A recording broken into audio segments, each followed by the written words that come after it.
Gaza पट्टी में Israeli हमलों में 52 लोगों की मौत हो गई, जिनमें एक स्कूल में शरण लिए 36 लोग शामिल हैं। इजरायली सेना ने कहा कि उसने स्कूल से गतिविधियों को अंजाम देने वाले आतंकवादियों को निशाना बनाया। गाजा में सहायता पहुंचाने के लिए तैयार अमेरिकी समर्थित फाउंडेशन के प्रमुख ने हमले के बाद अप्रत्याशित रूप से इस्तीफा दे दिया। उन्होंने कहा, युद्ध के दौरान मानवीय सिद्धांतों को कायम नहीं रख सकते, क्योंकि स्कूल की इमारत पर हमले में कई फिलिस्तीनी मारे गए। इजराइल का कहना है कि वो गाजा पर पूर्ण नियंत्रण स्थापित करने की योजना बना रहा है और 20 लाख से ज्यादा आबादी के स्वैच्छिक प्रवासन की सुविधा प्रदान करना चाहता है। योजना का फलस्तीनी विरोध कर रहे हैं। गाजा में भीषण तबाही के बीच इजरायली पीएम बेंजामिन नेतन्याहू ने दावा किया है कि वो जिंदा या मुर्दा सभी बंधकों की रिहाई करवा कर ही दम लेंगे। सोमवार को भी इजराइल के हवाई हमलों में गाजा में कम से कम 52 लोगों की जान चली गई। बेंजामिन नेतन्याहू का बयान तब आया जबकि 10 इजरायली बंधकों की रिहाई पर भ्रम की स्थिति बनी हुई है। हाल में इजराइल ने गाजा पर तेज हमले कर दिए। वहीं इजराइल ने गाजा को जाने वाली राहत सामग्री पर भी रोक लगा दी है। ऐसे में अंतर्राष्ट्रीय स्तर पर नेतन्याहू को आलोचना का सामना करना पड़ रहा है। नेतन्याहू ने कहा, हमें आज नहीं तो कल नहीं तो परसों सारे बंधकों को वापस लाना है। हम हिम्मत नहीं हारने वाले हैं। हम चाहते हैं कि जिंदा या मुर्दा सबको वापस लाया जाए। अक्टूबर 2023 में हमले के दौरान हमास के आतंकियों ने कम से कम 251 लोगों को बंधक बनाया।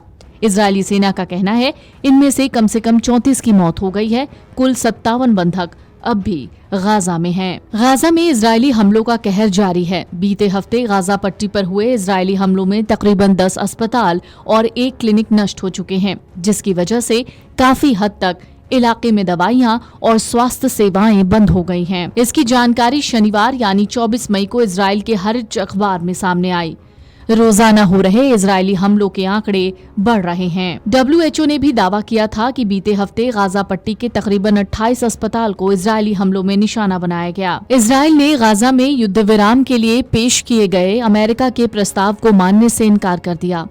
इजराइल के वरिष्ठ अधिकारी ने कहा कि नया सीज फायर और बंधक समझौता किसी भी इजरायली सरकार के लिए अस्वीकार्य है। इजराइल के अधिकारियों ने बताया कि जब लोग सो रहे थे तभी स्कूल पर हमला किया गया, जिससे उनके सामान में आग लग गई। इजरायली सेना ने कहा कि उसने स्कूल से अपनी गतिविधियों को अंजाम दे रहे आतंकियों को निशाना बनाया। इस बीच शिफा अस्पताल ने बताया कि सोमवार को एक मकान पर हुए हमले में एक ही परिवार के 15 लोग मारे गए, जिनमें 5 महिलाएं और 2 बच्चे शामिल हैं। इस बीच यहाँ ये भी बता दें कि हमास ने 7 अक्टूबर 2023 को इजराइल पर हमला किया था, जिसके बाद जंग शुरू हुई थी। हमले में आतंकियों ने लगभग 1200 बेकसूर आम लोगों की हत्या कर दी और 251 लोगों को बंधक बना लिया था। इसके बाद इजराइल ने पलटवार शुरू किया, जो आज भी जारी है। गाजा के स्वास्थ्य मंत्रालय के मुताबिक इजराइल की सैन्य कार्रवाई में 52,000 से ज्यादा लोग मारे गए हैं। घायलों की संख्या 1 लाख के पार है। Video desk amarujala.com।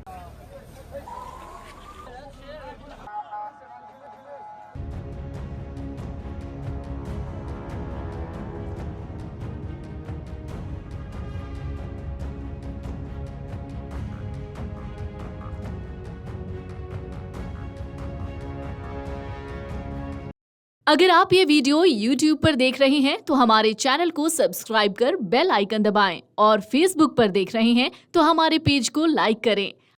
अगर आप ये वीडियो YouTube पर देख रहे हैं तो हमारे चैनल को सब्सक्राइब कर बेल आइकन दबाएं और Facebook पर देख रहे हैं तो हमारे पेज को लाइक करें।